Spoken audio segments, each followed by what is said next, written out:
문재인 대통령의 5.18 진상규명 특별조사 지시에 대해서 더불어민주당은 물론 야당인 국민의당과 보수 야당인 자유한국당까지 동의하면서 이 진상규명에 대한 기대감이 커지고 있습니다.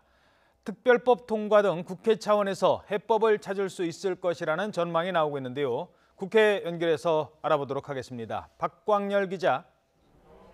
네, 국회입니다. 자, 정치권에서도 5.18 진상규명에 대한 의지를 드러내고 있죠?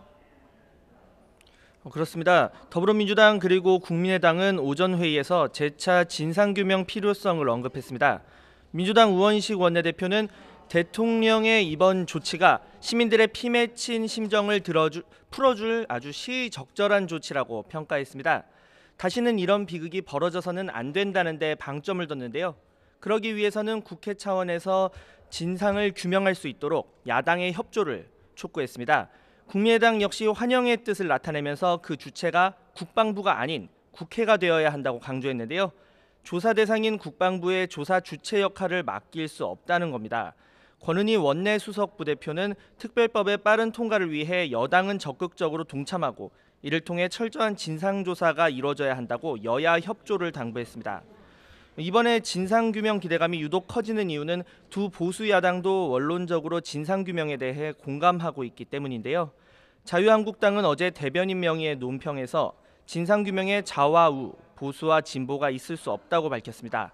또 바른정당은 북핵 위기 속 시기적으로 적절하지 않다고 지적하긴 했지만 진상규명 필요성 자체에 대해서는 찬성했는데요. 이렇게 특별법 논의는 속도가 붙을 것이라는 기대감이 커지고 있습니다. 다만 구체적 조사 범위와 권한 등을 놓고 두 보수 야당과 여당 사이 이견이 있을 수 있다는 점은 변수로 꼽힙니다.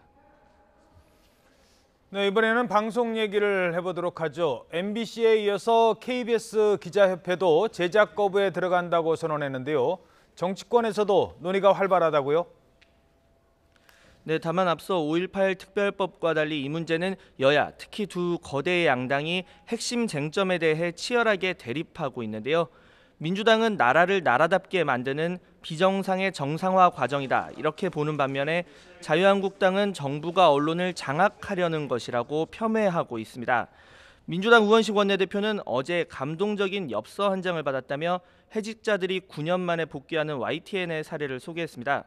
YTN 노동조합이 보낸 엽서에는 9년 3,245일 만에 부당하게 해직된 동료들이 돌아옵니다.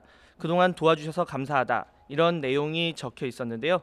우 원내대표는 이명박 정권 당시 낙하산 사장 반대 투쟁으로 해직된 노종면, 현덕수, 조승호 3명의 기자가 복직하는 걸 언급하며 MBC와 KBS도 정상적인 언론으로 돌아오도록 노력하겠다고 강조했습니다.